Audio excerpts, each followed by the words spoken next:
Hello, नमस्कार, आदाब, सत श्री अकाल और अस्सलाम वालेकुम। मैं हूं मोहम्मद अहमद काज़मी, लेकर आया हूं आपका पसंदीदा कार्यक्रम आपके रूबरू। इस कार्यक्रम में हम आपको जानकार लोगों से, एक्सपर्ट लोगों से और उन लोगों से जिन्होंने दुनिया अपनी आंखों से बहुत ही नजदीक से देखी है, उन लोगों से मिलवाते हैं। आज संडे है और इसमें हम इंटरनेशनल अफेयर्स पर, खास तौर पर जाने माने इंटरनेशनल अफेयर्स के एक्सपर्ट सईद नकवी साहब से बात करते हैं। और ये हमारे लिए खुशकिस्मती की बात है कि कुछ हफ्ते से यह सिलसिला लगातार जारी है। आज हम जिस पर बात करने जा रहे हैं वो अभी मैंने कल ही आप लोगों को एक इंटरव्यू दिखाया है लेबनान से। लेबनान में जो कुछ हो रहा है, जिस तरह से हमारे गेस्ट ने अली बाकर आबदी ने बताया कि वहां अमेरिका और इजराइल के इन्फ्लुएंस में एक जज ने कुछ कार्रवाई की थी, उससे कुछ इशारे मिले हैं। अभी इस वक्त पूरे खित्ते में बहुत से ऐसे वाकयात हो रहे हैं, उसे जरा नजदीक से समझने की जरूरत है। इराक में पार्लियामेंट्री इलेक्शन हुए हैं, लेकिन अभी रिजल्ट होल्ड पर हैं। उधर लेबनान में एक अजीब खलफिशार है। वहां अगस्त 2020 में जो धमाका हुआ था पोर्ट पर, उसके बाद सियासी इस्तेहकाम नहीं है। कोई सरकार मजबूत वहां पर कायम नहीं हो सकी है। उधर तेहरान भी किसी हद तक न्यूक्लियर इशू पर जो अमेरिका के साथ बातचीत का सिलसिला फिर से शुरू होना है, शुरू हो ना हो, उसमें धमकियों का सिलसिला जारी है। एक तरफ इजराइल ने कहा है कि हमें पूरा हक है कि कभी भी ईरान के न्यूक्लियर इंस्टॉलेशंस पर हम कार्रवाई कर सकते हैं। दूसरी तरफ ईरान ने यूनाइटेड नेशन को खत लिख करके कहा है कि ये इसका इसका कोई कोई हल निकालें, और एनपीटी पर उसने दस्तखत नहीं किए हैं, इसलिए वो हर पाबंदी से बचा हुआ है। इधर काबुल में जो कुछ हो रहा है, अफगानिस्तान में, वो सब आपके सामने है। हम हर दिन अपडेट कर रहे हैं। सईद नकवी साहब की शख्सियत वो है जो 110 मुल्कों से ज्यादा ग्राउंड रिपोर्टिंग कर चुके हैं, दुनिया को बहुत नजदीक से देख चुके हैं। मैं शुरू में आपको थोड़ी सी क्लिप दिखा रहा हूं इस वीडियो की, जो आपने कल देखा। आपको याद आ जाएगा कि बेरूत का हाल क्या है, क्यों कुछ ऐसा हो रहा है। और देखें कि जब गोली चली है तो ये टारगेट किलिंग कहा जा सकता है इसको, कि गोली या सर पे लगी है या सीने पे लगी है, उसके नीचे कहीं नहीं लगी। यानी पहले से बाकायदा पूरी तैयारी हुई थी कि गोली चलाई जाए, और गोली चलाना और मारने का मकसद ये है कि दोबारा फिर खाना जंगी शुरू की जा सके। ये था असल मकसद। जबकि पुरअमन तरीके से जब निकले हैं ये लोग, इसमें जो है क्या है, हिजबुल्लाह के लोग और अमल मोमेंट के लोग और दूसरे भी थे, सिर्फ दो ही नहीं है। यानी जिन जिन लोगों को एतराज था उस जज पे, क्या जज की जो तहकीकात पे जो एतराज था, उसको लेकर पूरा तरीके से लोग निकले थे, और उनको जो है क्या है, बाकायदा जो है क्या है, मिनिस्टर ऑफ जस्टिस तक पहुंचना था वहां पे। सईद नकवी साहब, आप ये बताइए कि आखिर ये जो कुछ लेबनान में हो रहा है, इराक में हो रहा है, तेहरान, ये इस पूरे खित्ते में जिस किस्म के वाकयात हो रहे हैं, और एक डिमार्केशन लाइन बहुत गहरी होती जा रही है। एक तरफ वो मुल्क हैं जो इजराइल और अमेरिका के साथ हैं, जो बाकायदा अपने ताल्लुकात नॉर्मल कर रहे हैं, और दूसरी तरफ रेजिस्टेंस फोर्सेस हैं, वो अपनी तरफ से मजबूती जाहिर कर रही हैं। इस पूरे इस वाकये को एक थोड़ा सा ब्रीफ में बताइए, फिर उसके बाद कुछ और इश्यूज पर बात। जिन शहरों का आपने नाम लिया काज़मी साहब, उनको, उनके बारे में जब उन्हें देखता हूं और उनके बारे में पढ़ता हूं, तो वो तासुरात जो मेरी शख्सियत का हिस्सा है, क्योंकि इन सब जगह मैं गया हूं। हाल ही का एक शेर है दिल्ली के बारे में, तस्किरा दिल्ली मरहूम का है दोस्त नशिया, न सुना जाएगा हमसे ये फसाना हरगिज। बिल्कुल वैसा ही मुझे लगता है जब आप ये क्लिप्स मुझे दिखाते हैं बैरूत की। बैरूत काज़मी साहब आपने भी देखा हुआ है, और सामीन और आपके व्यूअर्स जिन्होंने नहीं देखा, वो इस बात को यकीन के साथ मान लें कि बैरूत ऐसा खूबसूरत शहर दुनिया में नहीं था, दुनिया में नहीं था। यानी वहां सब कुछ था, सब मज़ाहब थे, क्रिश्चियनिटी थी, जूस थे, शिया थे, सुन्नी थे, सब एक साथ रहते थे। वहां का कसीनो दे लिबान दुनिया के बेहतरीन कसीनो में से, वहां का होटल सेंट जॉर्ज होटल जो कि इंटेलेक्चुअल जहां जाके मिलते थे। अरे हमारे फैज अहमद फैज और एडवर्ड सईद और ये सब इन लोगों का अड्डा और मरकज हुआ करता था बैरूत।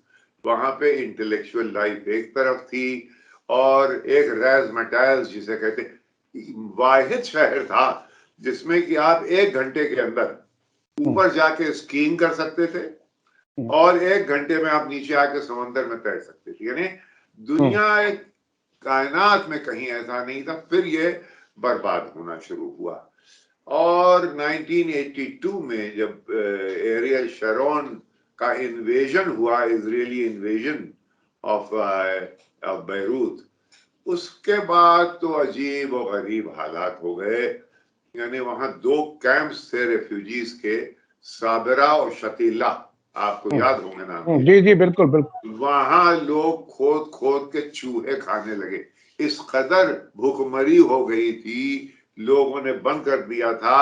और इन्होंने क्रिश्चियंस और पैलेस्टीनियंस और शियों इन सब के बीच में ऐसी खाइयां, ऐसे गड्ढे बना दिए थे कि वो गोया फरंजिए लोग जो थे वो जाके मिल गए थे इसराइलियों से, जो कि वहां के क्रिश्चियन मैरोनाइट्स जो हैं, बहुत पुराने क्रिश्चियन हैं वहां के, वो अभी तक मेरे ख्याल में वही अभी तंजीम चल रही है, वही ऑर्गेनाइजेशन, कॉन्स्टिट्यूशन वही है, प्रेसिडेंट मैरोनाइट होगा, प्राइम मिनिस्टर सुन्नी होगा, स्पीकर शिया होगा और एक जमाने में डिफेंस मिनिस्टर ड्रूज होगा। ये था।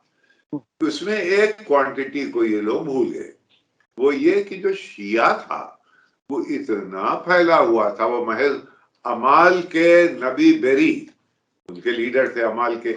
लेकिन जो तंजीम सदन लेबनान और बिल्कुल जो गैलिली के ऊपर झांक रही थी, इजराइल का जो गैलिली लेक है, वो सब आ गए हसन नसरल्ला के, हिजबुल्लाह के उसमें। तो ये देखिए 2 चीजें डिस्कवर हुई हैं पिछले 1990 के बाद से। एक तो एकदम से दुनिया ने देखा कि ये जो बगदाद है, इराक है, ये दरअसल शिया मेजॉरिटी मुल्क है। ये नहीं मालूम था लोगों को। अच्छा, और लोग ये भी नहीं जानते थे कि लेबनान शिया मेजॉरिटी मुल्क।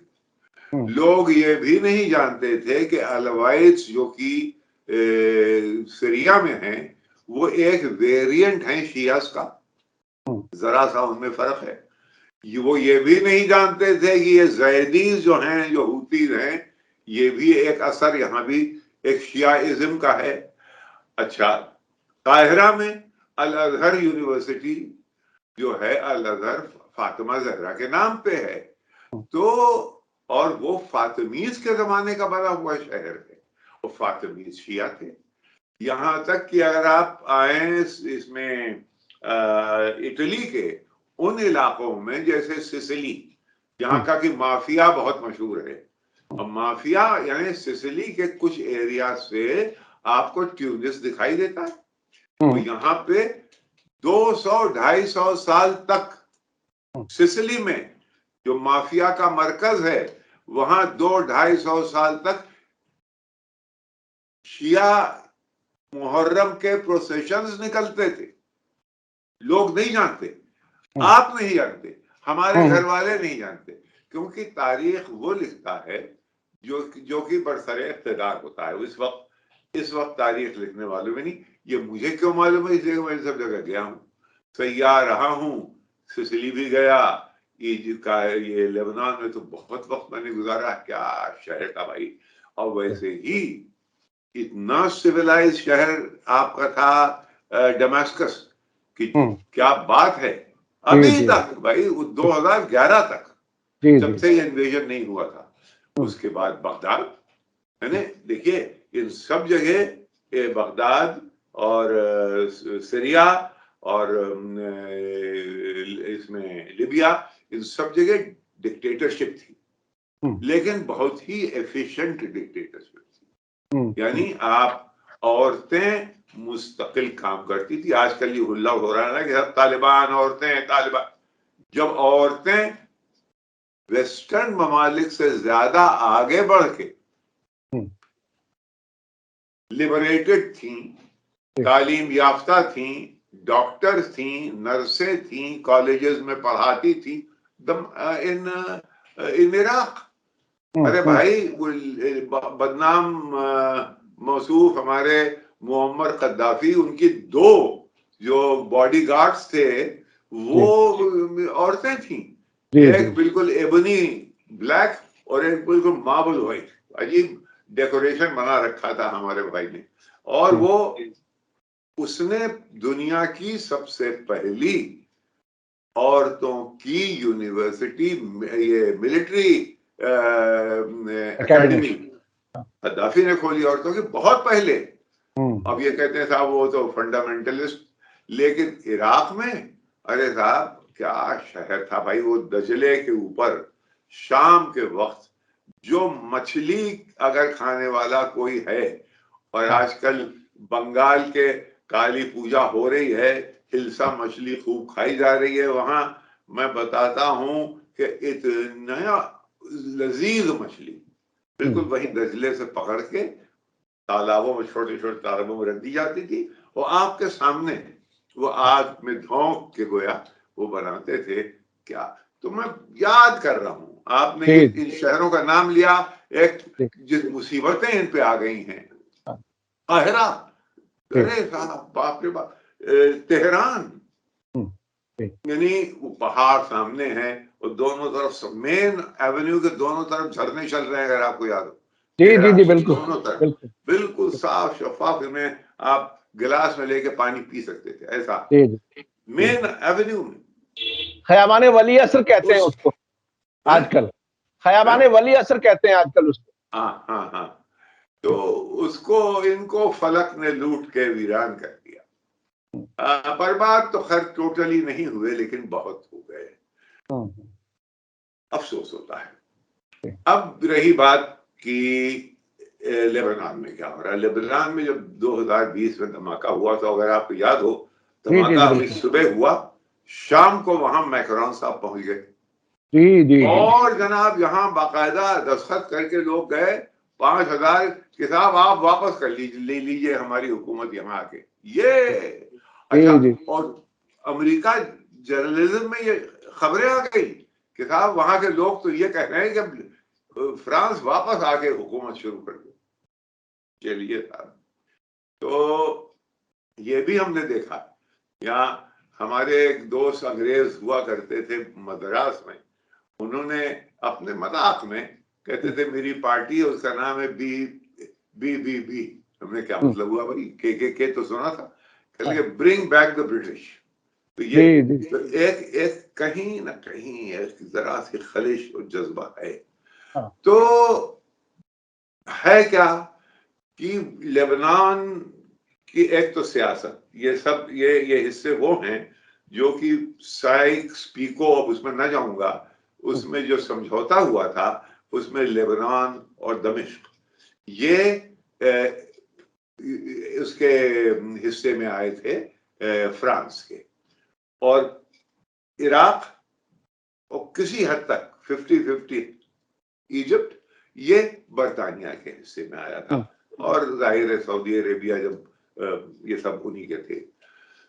जब 1943 में जंग अजीम के बीच में हमारे बरतानिया के एम्बेसडर वहां पे थे लॉर्ड हैलिफैक्स, जो कि फिर लॉर्ड अर्विन बन के यहाँ वाइसरॉय बन के आए। लॉर्ड हैलिफैक्स एम्बेसडर थे। और एक तस्वीर है, लॉर्ड हैलिफैक्स रूजवेल्ट से बात कर रहे हैं, सामने ये वेस्ट एशिया का नक्शा है, मिडिल ईस्ट जिसको कहते हैं हम लोग, छड़ी से दिखा रहे हैं कि ये देखो, ये जो इसका पर्शियन ऑयल इज योर्स यानी बर्तानिया का,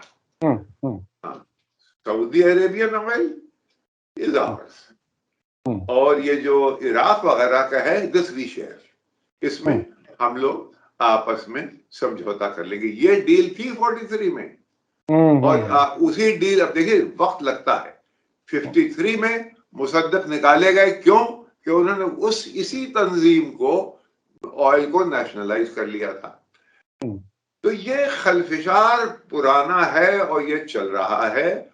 इस वक्त अगर आइए तो सबसे अहम चीज जो हमारे नोटिस की है वो है, एक मीटिंग हो रही है मॉस्को में 20 तारीख को। जी, मैं उसी पे आने वाला था कि अब के भारत ने उस मीटिंग में, जिसका नाम मॉस्को फॉर्मेट मीटिंग दिया गया है और उसमें 6 मुल्क हैं, उसमें भारत ने जाने का फैसला किया है। यानी एक मेज पर आमने सामने तालिबान के साथ हमारे नुमाइंदे भी वहां पर होंगे। एक पिछले कुछ महीनों में भारत में, नई दिल्ली में खास तौर पर ये एक अजीब सा कंफ्यूजिंग सिग्नल्स रहे हैं कि तालिबान से ताल्लुकात करें ना करें, करेंगे तो हमारी शायद डोमेस्टिक पॉलिटिक्स और इलेक्शन जीतने के सिलसिले पर असर होगा। आप इसको किस तरह से देख रहे हैं? भारत का नुमाइंदा 20 तारीख को वहां पहुंचने वाला है। देखिए, एक तो मजबूरी है, तालिबान से बात करना मजबूरी थी, तालिबान से न बात करना एक पॉलिटिकल एक्सपीडियंस है।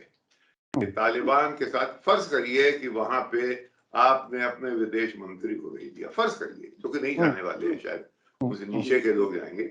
बहरहाल तालिबान ने, जो कि अफगान फौरन गले लगा देते हैं, और उन्होंने उठ के साथ उनको गले लगा लिया, और वो तस्वीर ले ली गई, और वो तस्वीर यहाँ वायरल हो गई।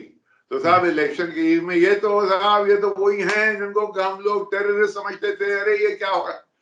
तो इसलिए बहुत ही, आप देखिएगा, बहुत ही मुहतात रहेंगे, क्योंकि अभी इलेक्शन की हवा यहाँ बन रही है।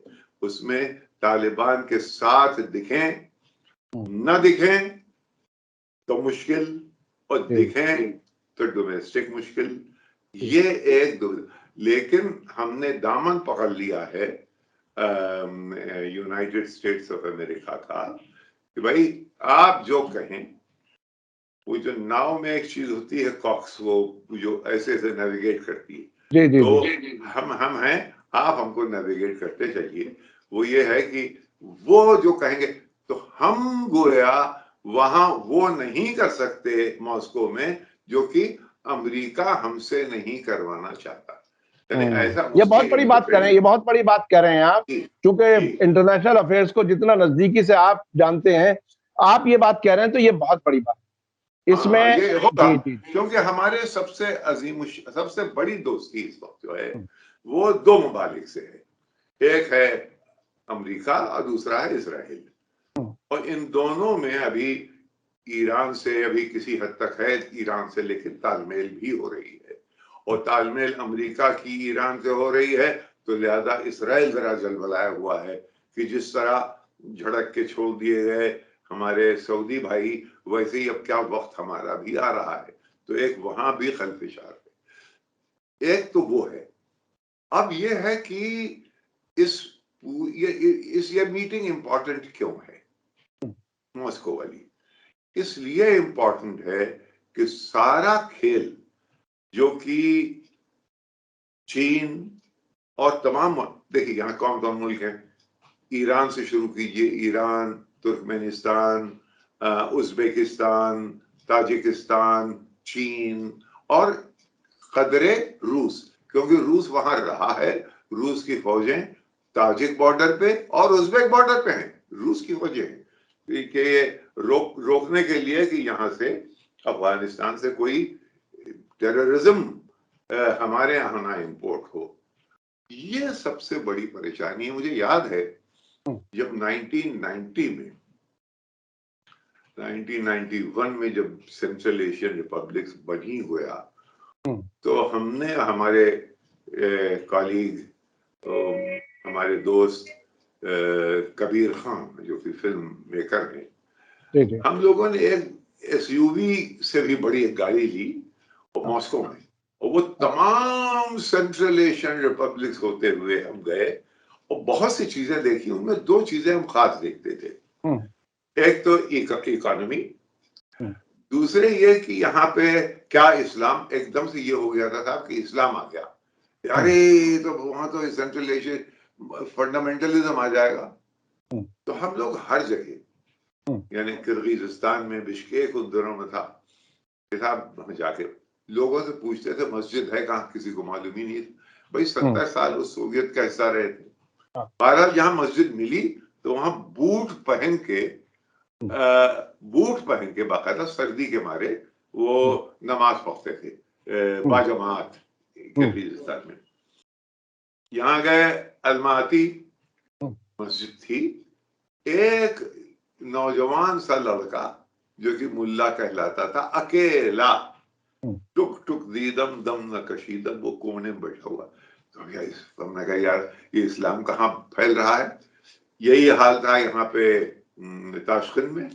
और ये, लेकिन आप संडे के दिन गिरजों में दाखिल होइए, अरे साहब आप घुस नहीं सकते थे। तो ये इमेज जो बनाई जा रही थी उसके बिल्कुल बरक्स थी तस्वीर, यानी गिरजे भरे हुए थे, क्योंकि ये सोवियत वहां से हटे थे तो चर्च का उसमें बड़ा रोल रहा था। तो वो चर्च जो था वो बहुत ही एंथुजियास्टिकली पार्टिसिपेट कर रहा था। रही बात इकोनॉमी की, हर शहर में, हर बड़े कैपिटल सिटी में एक बड़ी सी बहुत उम्दा दुकान, जो आजकल के आपके ये मॉल्स वगैरह होते हैं इस तरह की, यूनाइटेड कलर्स ऑफ बेनेटॉन। पैसा किसी के पास है नहीं, $1 से कई हजार लोकल करेंसी मिलती थी। तो ये क्या है, उसमें बहुत ही टाई बूट पहने हुए लड़के लड़कियां, और दुकान खाली। हर शहर में है क्या ये गोया कैपिटलिज्म, और ये अपने आप को एडवर्टाइज कर रहा है कि देखो एस्पायर करो, ये तुम्हारे हक में अब आने वाला है, तुम्हारे पास आने वाला है। अंदर हम लोग गए जाके देखे, खरीद सकते ही नहीं थे, प्राइसेस डॉलर्स में, वो भी बहुत ऊपर। ये तस्वीर थी। तो उन दिनों में एक ग्रुप हुआ करता था अल अरकान, वहां औरतें यानी आंखें भी नहीं दिखाई देती थी ऊपर से लेके नीचे तक। ये यहाँ पे मलेशिया में एक ग्रुप था जो कि वहाबियों को बहुत पीछे छोड़ गया था, अल अरकान कहलाते थे। उसको बैन किया महातीर मोहम्मद ने। इनके कुछ लोग वहां पहुंच गए थे। इसमें ये तो एक तस्वीर थी। धीरे धीरे धीरे धीरे अब जो रुख बदला और वो जो सुपर पावर मूवमेंट घटा और रूस का इख्तिदार वहां किसी हद तक वापस आया सेंट्रल एशियन रिपब्लिक्स में। तो अब झगड़ा ये है, क्या है कि साहब हम सेंट्रल एशियन रिपब्लिक्स में घुस के इनको डिस्टेबलाइज करेंगे। ये उनका खतरा है, किनका? रूसियों का। क्यों? वो जानते हैं कि ये हमारे स्फीयर ऑफ इन्फ्लुएंस में है। तो अभी हाल में मेरे ख्याल में राइबाकोफ नाम है डेप्यूटी फॉरेन मिनिस्टर का, उसने एक स्टेटमेंट दिया, बिल्कुल गोया रेड लाइन ड्रॉ करी कि आप कोई भी, उन्होंने कहा है ना कि ओवर द होराइजन हम एक्शन ले सकते हैं। हम छोड़ के तो जा रहे हैं अफगानिस्तान, लेकिन ओवर द होराइजन, होराइजन का मतलब हवा से हम एक्शन ले सकते हैं। तो वो कहां से लेंगे? सेंट्रल एशिया में हमें कुछ जगह चाहिए, कुछ बेसेस चाहिए।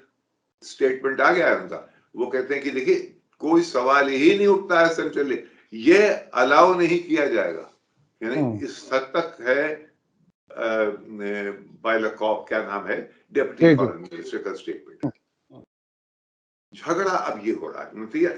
फौजें क्यों खड़ी की हैं रूस ने ताजिक बॉर्डर पे और उज्बेक बॉर्डर पे, कि जो लोग रेफ्यूजीज बन के अंदर स्लिप इन कर रहे हैं, कहीं इनमें वो लोग तो नहीं हैं जो कि दाएश और इस्लामिक स्टेट के आके यहाँ फिर हंगामा जी, रशियन प्रेसिडेंट व्लादिमीर पुतिन का बयान आया है अभी ताजा। उसमें दो बातें कही गई हैं। एक तो ये कि सीरिया और इराक से जंग का तजर्बा हासिल किए हुए टेररिस्ट अफगानिस्तान पहुंच रहे हैं और अफगानिस्तान के हालात अच्छे नहीं है और वो तेजी से आ रहे हैं। दूसरी बात उन्होंने जो कही है वो ये कि ये सेंट्रल एशियन मुल्कों में रेफ्यूजीज के तौर पर आ सकते हैं और गड़बड़ी फैला सकते हैं।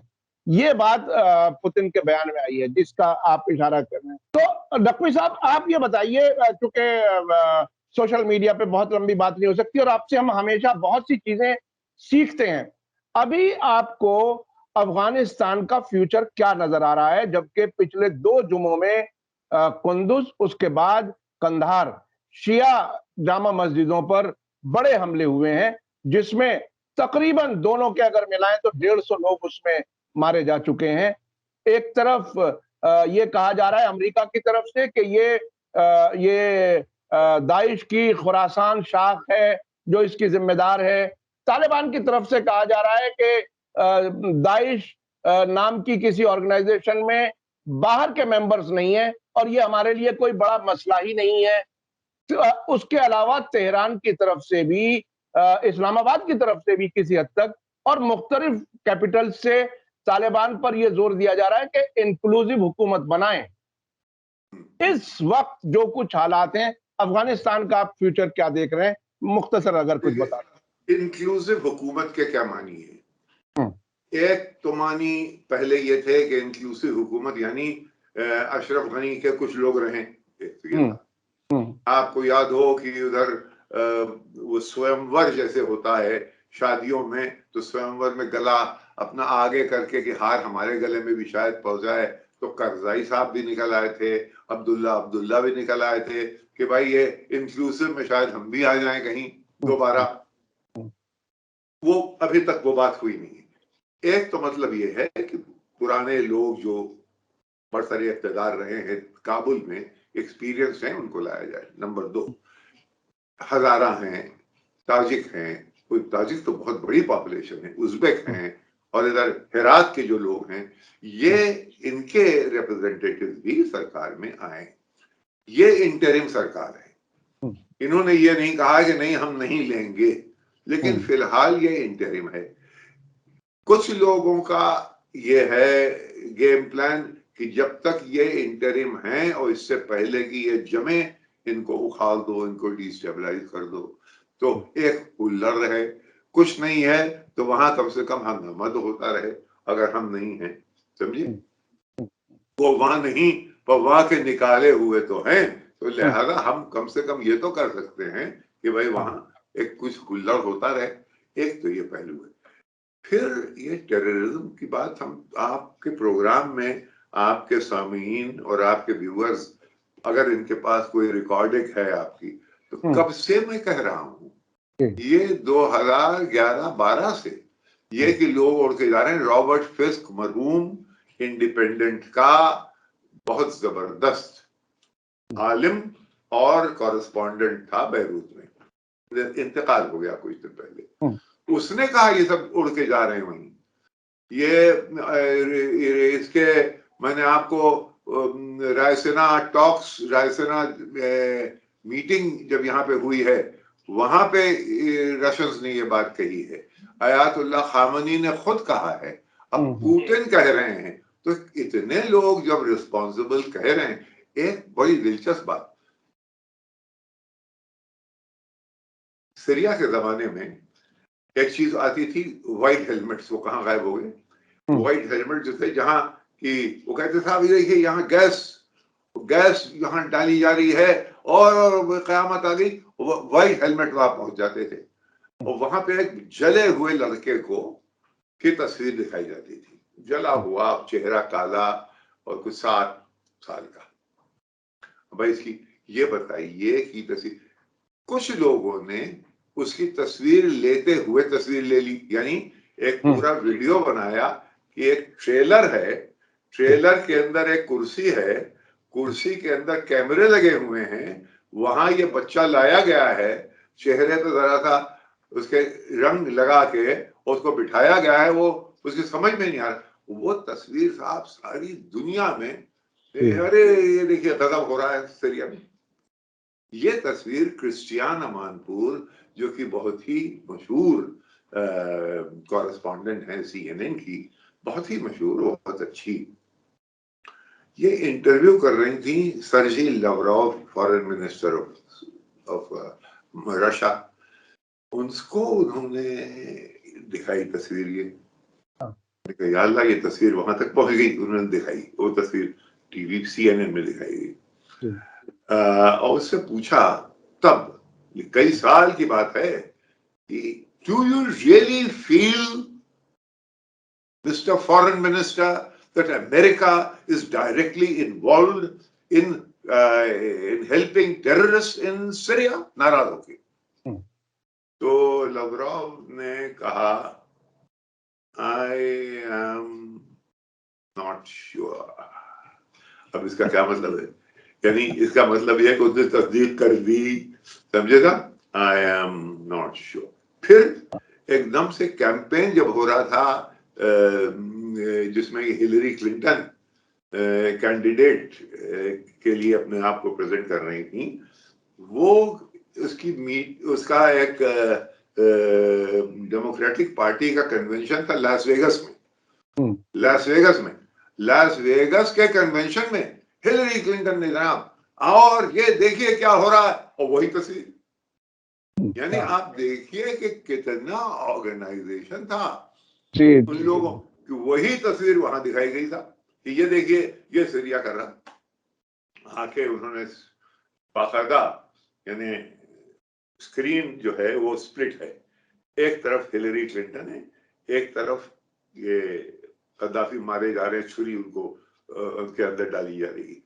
और I came, I saw and he died.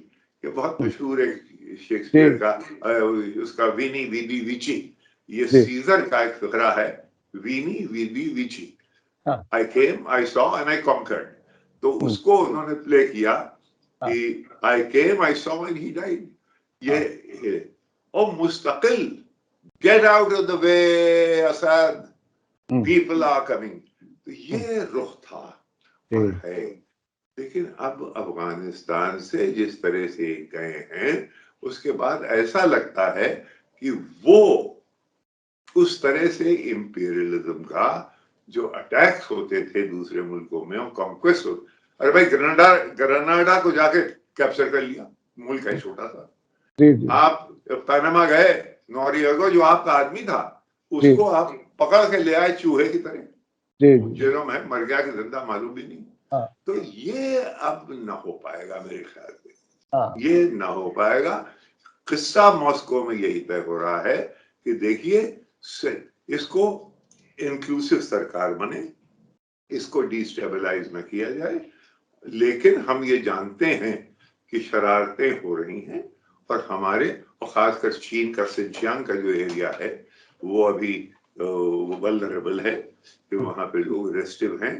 तो वहां कहीं आप भेज के लोगों को कुछ इस किस्म की हरकत ना करें। ये एक तंजीम बन रही है। अब आगे ये ऊंट किस करवट बैठेगा काज़मी साहब, ना आप जानते हैं ना आप जानते हैं, खुदा ही बेहतर जानता है। जी जी जी, बहुत बहुत शुक्रिया सईद नकवी साहब। आपसे बात करने में हमेशा बहुत कुछ सीखने को मिलता है, और हमारे दर्शक भी कई बार ऐसे कमेंट लिखते हैं कि थोड़ा सा और सुनने को मिलता, नकवी साहब को जरा और लंबा रखते। लेकिन बहरहाल सोशल मीडिया पर हुदूद है, उसके अंदर ही हमें बात करनी है। लेकिन हम हमेशा बहुत कुछ आपसे सीखते हैं। आपने सीरिया के बारे में बताया, आपने लेबनान के बारे में बताया, काहिरा के बारे में बताया, तेहरान के बारे में। आपने जिस तरह से इस पूरे खित्ते का जो तस्वीर खींची है, अपने जमाने में आपने कैसे देखा, अब क्या हुआ, ये सारी चीजें आपने हमें बताई। बहुत बहुत शुक्रिया सईद नकवी साहब, आपने हमें वक्त दिया। इसी के साथ मुझे दीजिए इजाजत। धन्यवाद, शुक्रिया। जय भारत, जय हिंद। मीडिया स्टार वर्ल्ड के और वीडियो देखने के लिए हमारे चैनल को सब्सक्राइब करें और सीधे नोटिफिकेशन पाने के लिए बेल आइकन दबाएं। और अगर हमारी खबर सच्ची और अच्छी लगे तो अपने व्हाट्सएप, इंस्टाग्राम, फेसबुक और ट्विटर अकाउंट पर जरूर शेयर करें।